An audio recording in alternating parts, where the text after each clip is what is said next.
본향을 향하네. 찬양 감사합니다. 제가 모든 찬양이 은혜롭고 좋지만은 이 찬양을 특별히 너무 좋아해요. 마음의 잡초를 뽑는 것 같아요. 좀 마음이 들뜨고 혼란하고 저 마음이 흔들릴 때, 또 힘들 때 조용히 찬양을 들으면은 이 마음을 이렇게 잡아주고 내 자신이 누구인가를 또 다시 깨우쳐주는 은혜로운 찬양입니다. 어느 때는 이 찬양을 하루에도 여러 번 듣고 또 이제 묵상하고 이럴 때가 있습니다. 여러분들도 시간 날 때, 혼자 있을 때 고요하게 찬양들을 한번 다시 들어보시고 하시면 하나님의 그 은혜가 여러분의 심령 마음을 잘 잡아주시는 은혜가 있을 줄로 믿습니다. 감사합니다. 오늘 말씀은 다윗의 기도의 말씀입니다. 지난 1절로 17절의 말씀으로 시험에 대한 말씀을 함께 나눴죠. 하나님은 우리를 평안을 통해서 시험하신다. 일상의 삶에 평안할 때 과연 내가 일상에 매이지 않고 하나님의 그 길을 갈 수 있는지, 믿음의 삶을 잘 살 수 있는지, 이걸 시험을 하신다고 말씀을 나눴습니다. 또 한 가지는 거절로 우리를 시험하셔요. 다윗이 하나님의 성전을 건축하겠다고 결심하고 헌신을 다짐하고 그 얘기를 합니다. 교회를 건축하겠다는데 목사가 안 돼요. 당신이 하면 안 됩니다. 거절하면 어떻게 하겠습니까? 여러분, 정말 마음이 엄청난 상처를 입을 거예요. 아니, 분노할지도 모릅니다. 다윗은 그러나 하나님이 이 거절에 아멘을 합니다. 하나님이 원치 않으신다는데 아멘하고 대신 하나님이 그 마음을 받으시는 거예요. 우리 지난 한 주간 동안 혹시 세상에 이런저런 거절을 받아보신 적이 있습니까? 누군가로부터 내 존재가 거절당하고 내 의견이 거절당하고 내 자신이 거절당할 때 여러분 어떻게 반응을 하셨습니까? 이게 우리의 시험인 거예요. 이걸 잘 우리가 믿음으로 이걸 이겨나가야 내 영성이 굳건히 세워져 있는 거예요. 여러분, 시험에, 거절의 시험을 잘 이길 수 있는 성도가 되시기를 축원드립니다. 하나님이 대신 그 마음을 받으시면서 내 이름을 위대하게 해주겠다. 또 원수를 다 손에서 벗어나게 해주겠다. 내가 네 집을 세워주겠다. 내가 네 가문을 세워주겠다. 영원히 너와 내 자손을 축복하고 쓰겠다고 약속을 하셨어요. 이런 축복의 말씀을 나단 선자를 통해서 전해들은 다윗이 감격해서 하나님의 전에 들어갑니다. 하나님의 전이라고 해서 예전에 이 다윗 당시에는 성전이 있었던 건 아니에요. 장막에 들어가서 하나님 법궤 앞에서 감격하는 가운데 기도한 내용이 오늘 본문의 내용입니다. 자, 오늘 우리는 다윗의 기도를 통해서 뭐를 우리에게 이제 가르치시는 거 아니? 우리의 과거, 우리의 장래와 미래를 믿음으로 바라보는 그런 이제 눈이 떠지기를 오늘 이 말씀을 통해 우리에게 가르쳐주고 있어요. 우리 성도는, 우리 믿음의 성도는 모든 일에 믿음의 시각으로 보는 훈련을 해야 돼요. 의도적으로 믿음으로 자꾸 해석을 해야 됩니다. 내가 태어나고 여기까지 오기까지 모든 일생의 과정들, 그냥 육신의 눈으로 보지 말고 믿음으로 한번 그걸 해석을 해보세요. 믿음으로, 하나님의 시각으로. 그리고 우리 장래도 믿음으로 보는 훈련을 해야 돼요. 하나님은 그런 믿음으로 우리를 이끄시게 됩니다. 믿음이 뭡니까? 믿음은 히브리서 11장 1절에 믿음은 바라는 것들의 실상이요 보이지 않는 것들의 증거니 이렇게 말씀을 했습니다. 바라는 것들의 실상이 믿음이고 보이지 않는 것의 뜻들의 증거가 믿음이래요. 믿음은 확신입니다. 확신. 우리가 여러분 하나님이 주신 모든 은혜, 소망, 약속들 지금 눈에 보이지 않아요.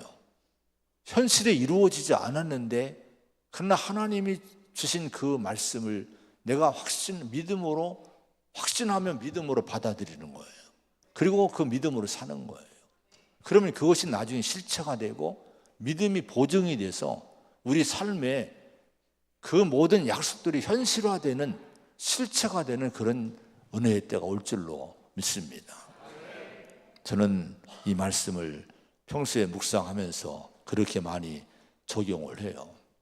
믿음은 바라는 것들의 실상이요 보이지 않는 것들의 증거나 여러 가지로 제가 이 말씀을 일부에서는 더 자세하게 일부 예배 때는 말씀드렸는데 근데 여러분 제가 이 말씀을 묵상해보고 연구 이렇게 해보니까 여러 가지 해석이 가능하더라고요.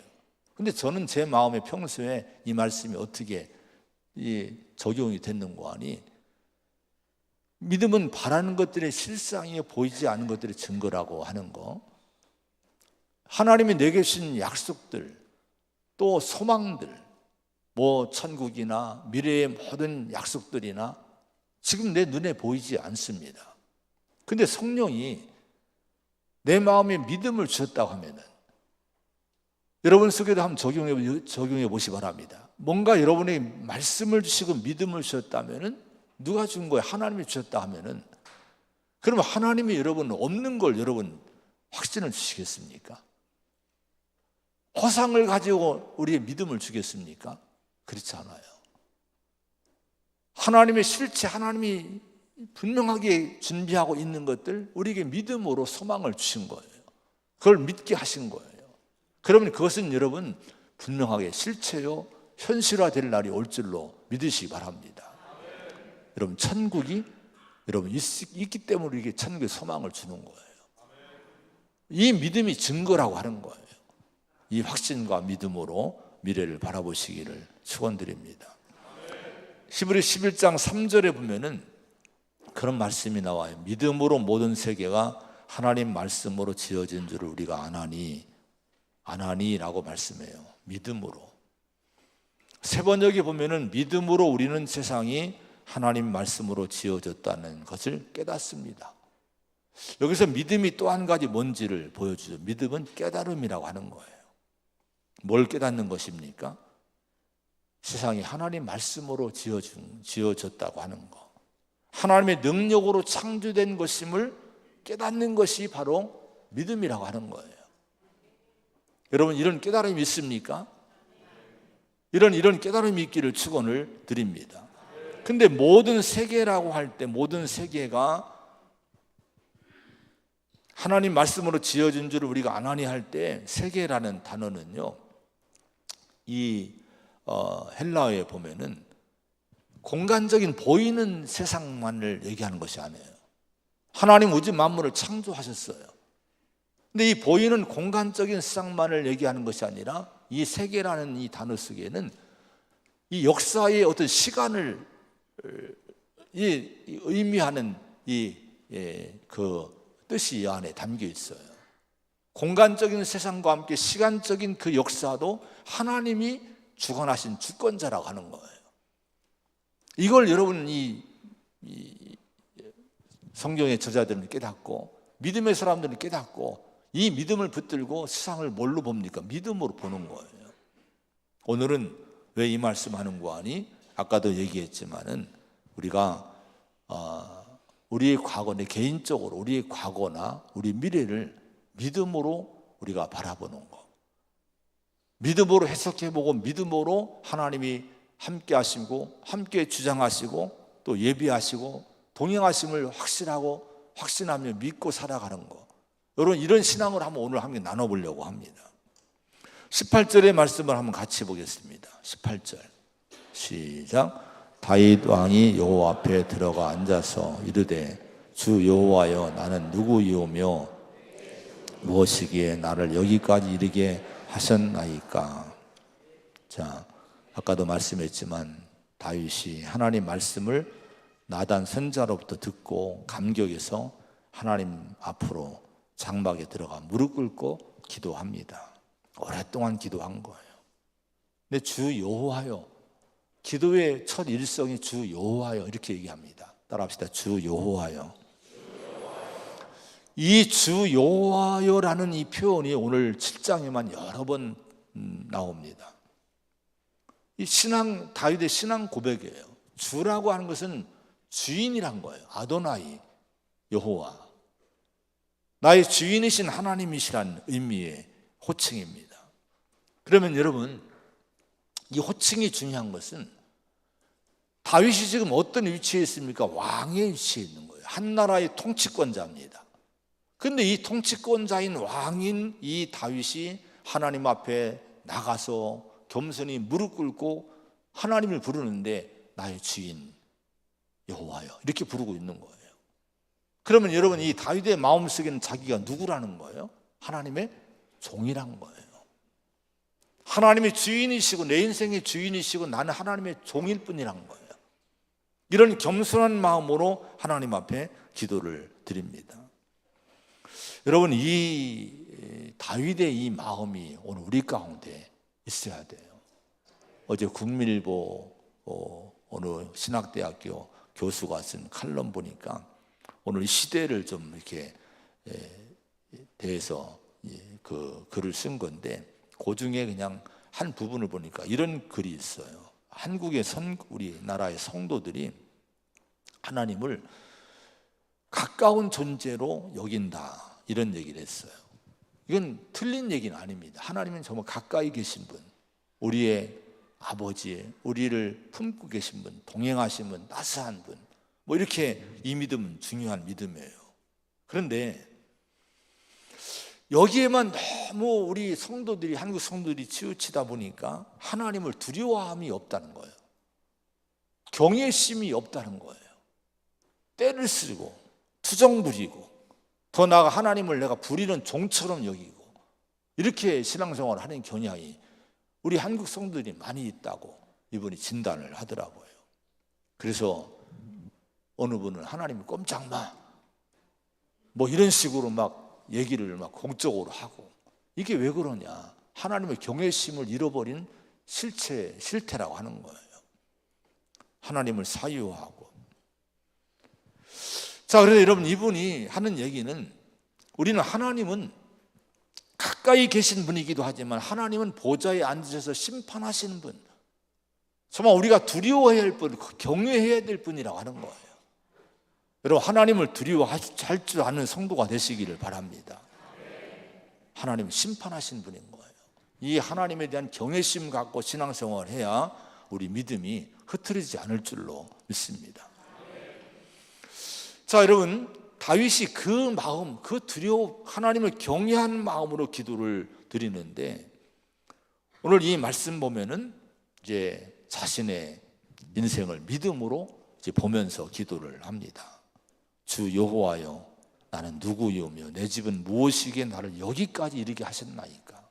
하나님이 여기까지 자신의 인생을 이르게 했다는 거예요.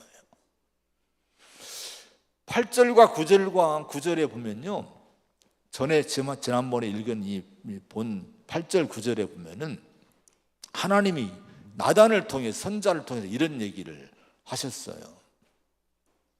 내가 너를 목장 곧 양을 따르는 데에서 데려다가 내 백성 이스라엘의 주권자로 삼고 네가 가는 모든 곳에서 내가 너와 함께 있어 내 모든 원수를 네 앞에서 멸하였은즉, 이런 말씀을 이제 해줍니다.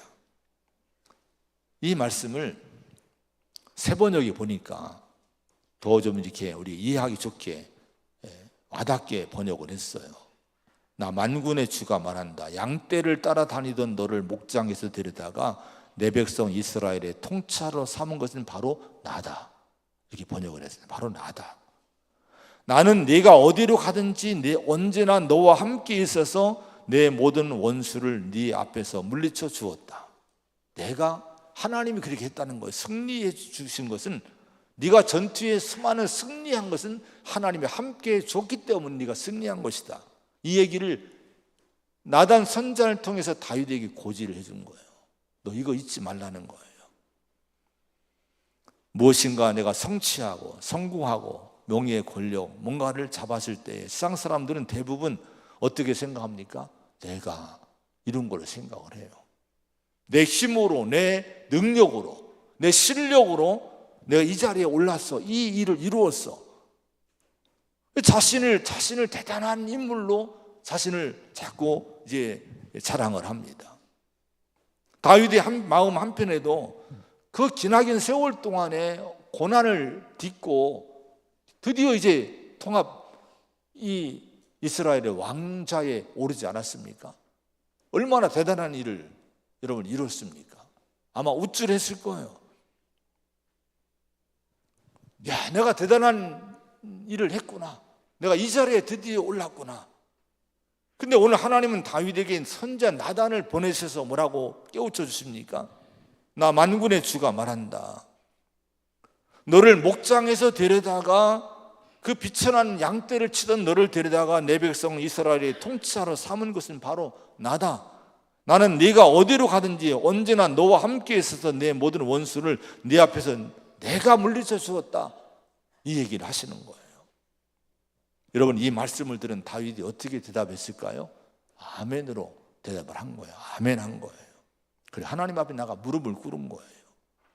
지금 18절의 말씀을 같이 읽었는데, 주 여호와여 나는 누구이오며 내 집은 무엇이기에 나를 여기까지 이르게 하셨나이까? 이것이 바로 다윗의 아멘인 거예요. 하나님이 너를 목장에서 데려다가 통치자로 삼았고 가는 곳마다 승리케 하셨다고 말씀했을 때에 하나님 나를 무엇이기에 나를 여기까지 이렇게 축복하셨습니까? 이렇게 하나님께 아멘하며 고백한 거예요. 오늘 나단 선지자를 통해서 하나님은 저와 여러분에게 다시 깨우쳐 주시는 거예요. 나 만군의 주가 말한다. 들어보세요. 하나님이 여러분에게 우리에게 말씀하시는 거예요. 너를 목장에서 데려다가 내 백성 이스라엘 통치자로 삼은 것은 바로 나다. 네가 어디로 가든지 언제나 너와 함께 있어서 내 모든 원수를 내 앞에서 물리쳐 주었다. 여러분, 우리가 살아온 모든 과정에 모든 내가 승리하고 이기고 뭔가 성취하고 이룬 것들, 그거 하나님이 말씀하시는, 내가 너에게 그런 축복을 줬다. 내가 해주었다고 말씀하시는 거예요. 이 말씀 앞에서 여러분 어떤 고백을 드리겠습니까? 아멘 하시겠습니까? 우리가 아멘 해야 될 줄로 믿습니다. 주 따라합시다. 주 여호와여 나는 누구이오며 내 집은 무엇이기에 나를 여기까지 이르게 하셨나이까? 이 고백이, 감격스러운 고백이 믿음으로 드려져야 될 줄로 믿습니다. 22절, 23절, 24절에 보면은 이제 다윗이 기도 가운데 그런 고백을 해요. 주 여호와의 주는 위대하십니다. 자, 왜 위대하신 거 하니? 땅에 어느 나라가 주의 백성 같은 이스라엘 같은 백성이 없다는 거예요. 하나님이 가서 구원해 주셨고, 하나님이 애굽을 치시고 거기서 건져내 주셨어요. 그리고 자기 백성을 삼으셨어요. 그들이 하나님이 대주신 거예요. 이 과거의 역사를 하나하나 되짚어 보니까 하나님 정말 위대하시다는 거예요. 여러분, 믿음으로 보니까, 과거의 역사를 믿음으로 보니까 하나님 위대하신 분이구나, 이 고백이 나올 수 있었던 거예요. 우리의 인생을 뒤돌아보면서, 이 나라의 과거를 돌아보면서 하나님 위대하십니다 고백할 수 있습니까? 우리가 이 고백이 되어야 될 줄로 믿습니다. 이 나라를 보세요. 얼마나 위대하신 하나님이십니까? 어떻게 이 나라가 이렇게 여러분 이 위상이 높아지는 이런 부강한 나라가 됐습니까? 어떻게 우리가 이 땅에 이런 축복을 누리며 살고 있습니까? 누구의 여러분 힘입니까? 우리의 힘입니까? 하나님이 은혜를 주신 줄로 믿습니다. 우리 개인도 마찬가지예요. 우리가 하나님 앞에 하나님 위대하심을 우리가 깨닫고 감사하는 그런 깨달음이 있어야 될 줄로 믿어요. 히브리서 2장 3절에 보면은 우리가 이같이 큰 구원을 등한히 여기면 어찌 그 보응을 피하리요 라는 말씀이 나와요. 큰 구원이란 이 말씀이 나와요. 큰 구원이 뭘까요? 이 큰 구원이라고 하는 것은요, 크고도 크다, 비교할 수 없는 큰 걸 얘기합니다.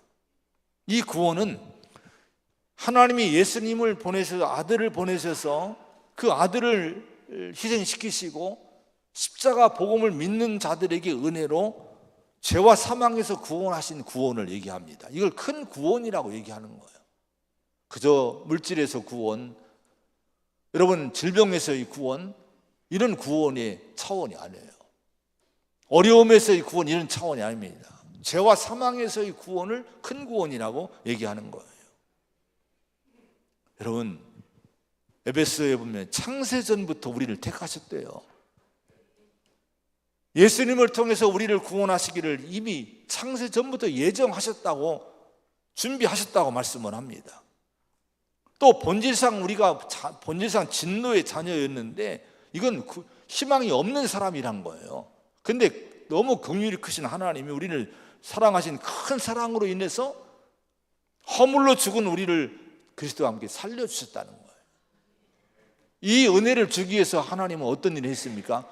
세상을 이처럼 사랑하사 누구를 주셨으니? 독생자를 주셨으니. 이런 사랑이 어디 있어요? 그 우리를 하나님의 자녀로 영생을 주시고 자녀를 삼으신 거예요. 이건 유일한 거예요. 어디에도 이런 구원 없는 거예요. 그래, 큰 구원입니다. 이 큰 구원을, 이 믿음을, 우리 신앙을 등한시하면 안 된다는 거예요. 여러분, 이 믿음을 등한시 여기지 마시기 바랍니다. 그러면 우리가 이걸 믿음으로, 이 믿음을, 이 은혜를 돌아보면요, 정말 우리는 감사할 수밖에 없는 거예요. 위대하신 하나님, 정말 놀라우신 하나님, 진심으로 이 찬양과 이 고백이 나올 줄로 믿습니다. 우리의 삶도 돌아보면서 믿음으로 한번 돌아보세요. 곰곰이 한번 돌아보세요. 저도 이 말씀을 준비하면서 제 인생을 돌아봤어요. 하나하나 되짚어 봤어요.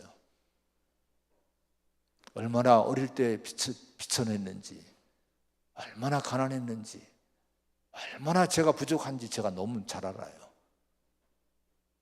근데 여러분, 하나님이 주신 은혜를 생각하면, 특별히 하나님의 자녀가 됐고 백성이 됐고 목사가 됐고 하나님의 이 일을 맡은 이 자신을 생각하면요, 여러분 감사할 것밖에 없더라고요. 하나님이 하셨습니다. 하나님이 하셨습니다. 이 고백반이 밖에 나올 것이 없더라고요. 50년대에 피난촌에서 교회를 개척한 목사님의 간증인데요, 천막교회를 했대요. 새벽 기도가 4시에 있는데 사람들이 별로 없는데 어느 노인 성도님이, 할아버지 성도님이 다 새벽 기도를 하시는 거예요. 근데 이분이 기도를 그렇게 오래 하시더래요. 그래서 전도사 때인데, 그래도 저 성도와는 맞추고 내가 맞춰야지 시간을. 그래서 그분이 갈 때까지 기다렸다가 자기도 나오고 했는데 늘 오랫동안 기도하더래요. 근데 궁금하더래요. 무슨 기도를 저 할아버지 노인 성도님이 오랫동안 기도하시나. 옆에 가만히 들어보니까 다른 기도 내용이 없더래요. 이 말만 반복하더라는 거예요. 그저 감사합니다. 하나님 그저 감사합니다. 하나님 그저 감사합니다. 이 얘기만 계속 1시간, 2시간 반복하며 기도하더라는 거예요. 끝나고 나서 할아버지에게 물었대요. 성도님, 그저 감사합니다, 감사합니다 자꾸 계속 기도하시는데 뭐가 그리 감사합니까? 그 할아버지가, 노인 성도님이 환하게 웃으면서, 제가 이것저것 다 얘기해야 다 잔소리지 않습니까? 그래서 제가 다른 거 다 빼고 하나님 앞에 이 감사합니다 요 고백만 하는 거예요. 근데 마음에는 내가 돌아보면 하나하나 헤아리면서 기도하는데 너무 감사뿐이 없더라는 거예요. 이분이 북한에서 이제 내려오신 분이에요. 근데 고향이 북한인데 공산 정권 때문에 이제 실어서 내려왔는데, 그걸 생각해 보니까 거기서 살아남은 것이 감사하고, 피난민 시절에 살아남은 것이 감사하고, 대한민국에 와서 자유를 누리는 것이 너무 감사하고, 또 천막교회지만 내가 신앙생활 자유롭게 할 수 있는 것이 있으니 너무 감사하고, 전사님 있으니 감사해요. 이렇게 감사를 하더라는 거예요. 여러분, 이분은 뭡니까? 이분은 자신의 인생 전체를 뭘로 본 거예요? 믿음으로 본 거예요. 믿음으로 이 과거를 보니까, 인생을 보니까 다 모든 것이 감사투성이란 거예요. 여러분, 우리 이 삶을 우리가 육신으로 보지 마시기 바랍니다. 다윗처럼 믿음으로 잘 해석하며 보시는 그런 훈련을 하고 그런 눈이 떠지기를 바랍니다. 그러면 다윗의 이 감사의 고백, 이런 고백이 우리 입에서 나올 줄로 믿습니다. 이제 우리는 그러면서 우리 미래, 우리 장래를 믿음으로 보는 우리 신앙의 성도가 되어야 됩니다. 19절의 말씀 한번 같이 읽어보겠습니다. 19절 시작. 주 여호와여, 주께서 이것을 오히려 적게 여기시고 쓸몬 장래일까지도 말씀하셨나이다. 주 여호와여, 이것이 사람의 법이니이다. 아멘. 종의 집에 있을 먼 장래일까지도 말씀하셨나이다. 어떤 걸 말씀해 주신 걸 얘기할까요? 먼 장래일까지도. 9절부터 11, 13절에 13절, 16절에 보면요, 아까 말씀했지만 내가 네 이름을 위대하게 해주겠다. 하나님이 다윗을 막 마음껏 축복하는 거예요. 원수에게서 벗어나 편히 쉬게 해주겠다. 네가 수완에 차서 조상들과 함께 누울 때에 내가 네 몸에서 날 씨를 내 뒤에 세워서 그 나라를 영원히 세워주겠다. 무엇보다도 여호와가 너를 위해 집을 짓고, 하나님의 집을 짓겠다는 다윗을 향해서 그건 관도라 하시면서 대신 내가 너의 집을 줘주겠다는 거예요. 집이 뭡니까? 그냥 집을 줘준다는 겁니까? 아파트 준다는 겁니까? 그게 아니에요. 네 가문, 내 인생을 세워주겠다는 거예요. 영원히 네 나라가, 네 집과 네 나라가 영원히 보존될 것이다, 견고할 것이다, 이런 장래의 축복을 약속하셨어요. 얼마나 놀라운 약속입니까? 다윗을 한번 상상해 보세요. 자기가 그렇게 믿고 신뢰하는 하나님, 자기를 과거로부터 지금까지 통치자의 자리까지 앉힌 하나님께서 과거 미래까지도 말씀해 주신, 약속해 주신 거예요. 미래까지도 보증을 해 주신 거예요. 이 말씀 들었을 때 다윗의 마음이 어땠을까요? 여러분, 이 말씀을 품고, 약속의 말씀을 품고 다윗은요, 의심치 않고 죽을 때까지 그 약속을 바라보며 힘있게 살아갔을 줄로 믿습니다. 특별히 이따 찬양을 부를 건데요, 헌금 찬양 때 490장에 보면은 찬송가 그런 내용이 있어요. 제가 정말 좋아하는 찬양 중에 또 하나입니다. 마음 괴롭고 아파서 낙심될 때 내게 소망을 주셨으면 2절에 내가 영광의 주님을 바라보니 앞길 환하게 보이도다. 영광의 주님을 바라보니 앞길 환하게 보이도다. 이것이 다윗의 마음이었을 거예요. 어쩌면 여러분, 이 모든 정세가 앞길이 어둡고 캄캄하고 힘들고 고단하고, 여러분 그런 앞길이었을지도 몰라요. 또 앞은 어떻게 내가 헤쳐나가야지? 아마 여러분 마음에도 그런 마음이 있을지도 몰라요. 내 미래는 어떻게 될까? 내 인생은 어떻게 될까? 내 앞길에 어떤 일이 있을까? 때로는 암담하고 우울하고 길이 없을 것 같기도 하고 답답할 때도 있지 않겠습니까? 그런데 여러분, 믿음을 붙드세요. 하나님 말씀을 붙드세요. 하나님이 약속해 주시는 거예요. 영광의 주님, 그 위대하신 주님, 그분의 말씀 보고 미래를 보니 앞길 환하게 보이도다. 여러분, 이 은혜까지 우리가 이르러야 될 줄로 믿습니다. 이 믿음을 잡아야 될 줄로 믿습니다. 히브리서 11장 8절에 믿음으로 아브라함은 부르심을 받았을 때에 순종하여 장래의 유업으로 받을 땅에 나아갈새 갈 바를 알지 못하고 나아갔으며, 이런 말씀이 나와요. 아브라함에 대한 얘기를 히브리서 기자가 썼는데 갈 바를 알지 못하고 나갔다는 거예요. 공동 번역에 보면요, 이렇게 번역해서 사실 그는 자기가 가는 곳이 어떤 곳인지도 모르고 떠났다는 거예요. 하란에서 가나안 땅으로 출발하는데, 하나님이 가라고 하니까 가는데, 하나님 부르셨는데 순종하고 가는데, 실은 아브라함이 미래를 모르는 거예요. 가나안 땅에 정보가 아무것도 없는 거예요. 그 땅이 어딘지 아무것도 모르는 거예요.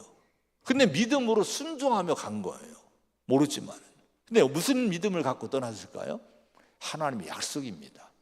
말씀 하나 붙들고 믿음으로 갈 바를 알지 못하지만 미래는 어떤 곳인지 모르지만 믿음으로 순종해 나갔다는 거예요. 무슨 약속입니까? 창세기 12장에 하나님이 아브라함에 약속했잖아요. 떠나라고 하면서 내가 너로 큰 민족을 이루고 내게 복을 주어 내 이름을 창대하게 하리니 너는 복이 될지라.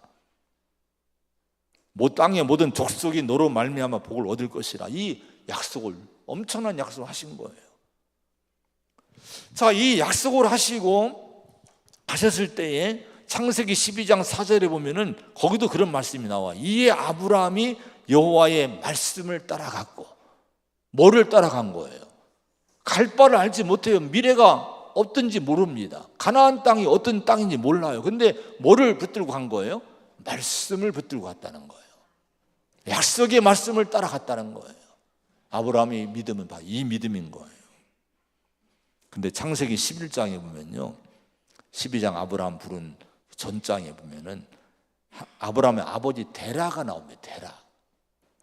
근데 데라가요, 원래 아브라함 가문이 갈대아 우르에 살다가 하란 땅으로 이주해오고 그 다음에 아브라함이 가나안 땅으로 간 거예요. 근데 거기 보면은 데라가 일찍부터 온 가족을, 아브라함 비롯한 가족들을 다 데리고 갈대아인의 우르를 떠나서 출발했는데 어디를 향해 출발했는가 하니 가나안 땅으로 가고자 하더니라고 창세기 11장 31절에 말씀을 합니다. 분명히 가나안 땅으로 데라도 목표를 잡고 간 거예요. 그런데 그 다음에 뭐라고 얘기 나오느냐, 하란에 이르러 거기 거류했으며, 그리고 32절에 거기서 하란에서 데라는 죽었더라, 이렇게 말씀이 나와요. 여러분, 가나안 땅을 향해 목표를 잡고 떠났는데 왜 하란 땅에 머물렀습니까? 그리고 왜 거기서 죽고 말았습니까?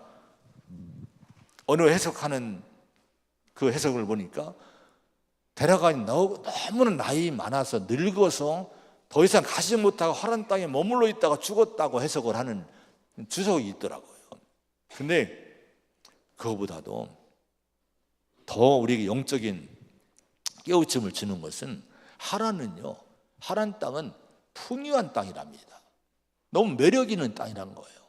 살기가 너무 좋은 땅이란 거예요.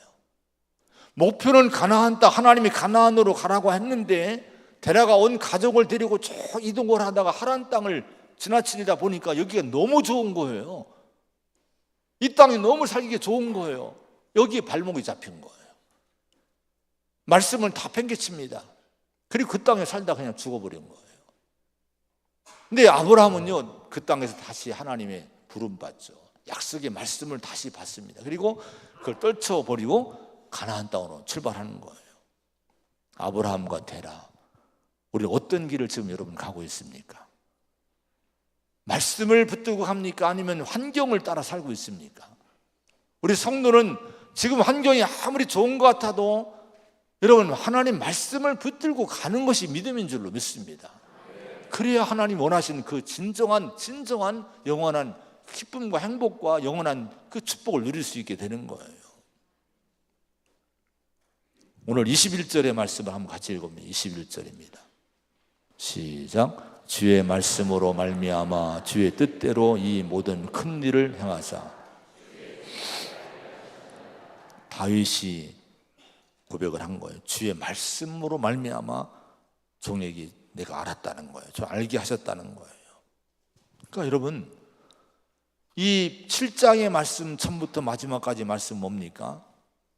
아브라함에게, 노아에게 하나님이 장래일을, 과거로부터 장래일을 말씀해 준 것처럼 이 다윗에게도 말씀으로 장래일을, 과거일도 마찬가지고 장래일도 하나님 말씀으로 알려주신 거예요.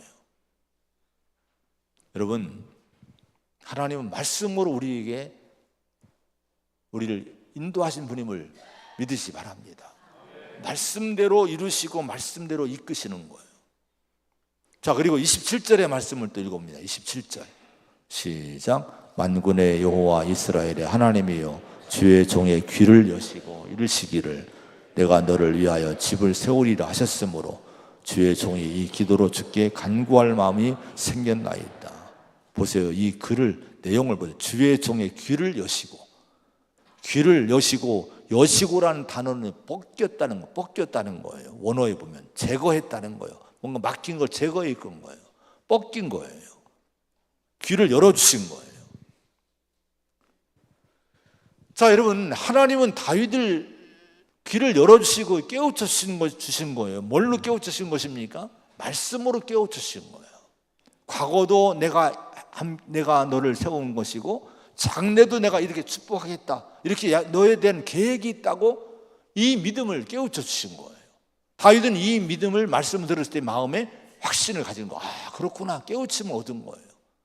오늘 우리가 이 은혜를 받아야 될 줄로 믿습니다. 아무리 말씀을 들어도 내게 귀가 열리지 않으면 이게 속이의 경이가 되는 거예요. 아무 내게 유익이 없는 거예요. 이게 내 귀가 열려야 됩니다. 그래서 시편 119편 27절에 나에게 주의 법도들의 길을 깨닫게 해주소서, 나로 하여금 깨닫게 해주소서, 이런 간구가 나와요. 우리의 기도 가운데 그런 기도가 필요해요. 예배 전에 그런 기도가 필요합니다. 하나님, 오늘 내가 하나님 법도 진리를 깨닫게 해주세요. 내 귀를 열어주세요. 이런 기도하면 성령이 우리 귀를 활짝 열어주시고 그 말씀이 레마의 말씀으로 내 안에 들어오게 되는 거예요. 그럼 믿음이 생기게 되는 거예요. 우리는 어떻게 미래를 향해 달려가야 될까요? 내 육신의 이 판단과 내 생각으로 내 미래가 암담합니까? 아니에요. 여러분의 생각이 결론이 아닙니다. 하나님의 계획을 드려야 돼요. 하나님의 약속의 말씀 붙들어야 됩니다. 내가 생각하는 것이 내 미래가 아닌 거예요. 하나님이 계획하신 것이 내 미래임을 잊지 마시기 바랍니다. 지금 아무리 암담하고 어렵고 힘든 조건 같아도 하나님이 내 미래에 선하신 하나님은요, 저와 여러분에게 아브라함이나 야곱이나 이 다윗에게 이 미래를 약속했듯이 우리에게 그런 약속이 있는 거예요. 이 귀가 열려야 될 줄로 믿습니다. 아브라함은 아버지 데라와 함께 하란에서 믿음을 잃고 살았을 때에 하나님 말씀을 듣고 다시 일어나죠. 그래서 12장에는 창세기 12장, 그래서 믿음을 이제 다시 깨우고 이제 출발하게 된 거예요. 어느 여기자가 그런 글을 쓴 걸 봤어요. 대학 시절 겨울 방학 때, 그때 너무 그 마음이 우울하고 마음이 무너져서 사람을 천히 안 만나고 방에만 혼자만 박혀서 혼자 살았대요. 누구도 만나고 싶지 않고 개강 전날이 됐는데 그때도 학교 가고 싶은 마음도 없고 다 마음이 무너져 있는데 방학 기간에 고향에 내려갔던 친구가 돌아와서 방문을 막 두드리더래요. 근데 그때 그 친구가 자기 방문을 두드리지 않았다면 자기 혼자만의 그 우울한 시간을, 학교도 안 가고 오랫동안 그 시간을 보냈을 거라는 거예요. 그때 그 한 번 두드림 때문에 자기가 열었다는 거예요. 마음이 열렸다는 거예요. 여러분, 하나님 말씀은 우리 영혼을 향한 노크임을 여러분 믿으시 바랍니다. 우리 마음을 자꾸 놓고 하시는 거예요. 다윗의 마음을 놓고 하시는 거예요. 아브라함의 마음을 놓고 하신 거예요. 이 하나님의 노크의 문을 열고 마음을 열고 순종하고 나갔을 때에 그들의 인생이 여러분 평탄하고 평탄보다도 더 가치 있고 아름다운 인생의 역사가 열린 줄로 믿습니다.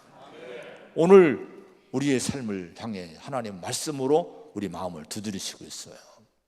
그 말씀의 두드림에 마음을 여시기를 바랍니다. 영혼이 깨어나기를 바랍니다. 귀가 열리기를 축원을 드립니다.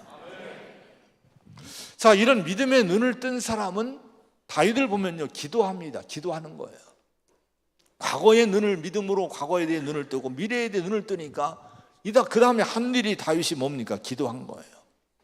27절의 말씀 같이 아까 읽었지만 27절 뒤에 보면 이런 말씀이 나와요. 주의 종이 이 기도로 주께 간구할 마음이 생겼나이다. 여러분, 간구할 마음이 있습니까? 여러분, 기도할 마음이 있습니까? 마음이 없는 분들이 실은 많이 있어요, 실은요. 근데 이 간구할 마음이 생겼나이다, 이것은요, 세 번역에 보니까 주의 주님의 종이 감히 주님께 이러한 간구를 드릴 용기를 얻었습니다. 기도할 용기를 얻었다는 거예요. 하나님 말씀 듣고 믿음을 붙드니까 기도할 용기가 생긴 거예요. 여러분, 그 은혜가 임해야 될 줄로 믿습니다. 기도하지 않는 건 내 인생을 여러분 확신하지 못하는 거예요. 사랑하지 못하는 거예요. 인생을 어쩜 포기하는 것과 마찬가지인 거예요. 우리가 여러분 내 인생을 사랑한다면 하나님 말씀에 약속의 말씀 붙들고 기도해야 돼요. 간구할 용기를 가져야 될 줄로 믿습니다. 왜냐하면 여러분, 하나님의 약속이 있지만 약속은 하나님의 계획인 거예요. 그 하나님의 계획이, 은혜의 계획이 내가 내 삶으로 이루어지기 위해서 우리가 필요한 것이 뭔가 기도인 거예요. 하나님 그 약속을 이루어 달라고, 그 약속의 주인공이 되게 해달라고 우리가 하나님 앞에 겸손히 기도해야 될 줄로 믿습니다. 그럴 때 하나님의 역사는 기도를 통해 우리 삶에 약속한 것들이 이루어지는 은혜를 우리가 보게 될 줄로 믿습니다. 간구할 마음이 있기를 축원합니다. 마지막으로 29절 읽고 마치겠습니다. 29절 함께 읽고 말씀을 마칩니다. 시작. 이제 청하건대 주의 집에 주 앞에 영원히 있게 하옵소서. 주 여호와께서 말씀하셨사오니 주의 종의 집이 영원히 복을 받게 하옵소서 하니라. 아멘. 이 은혜가, 이 축복이 여러분에게, 저와 여러분이 임하기를 축원합니다.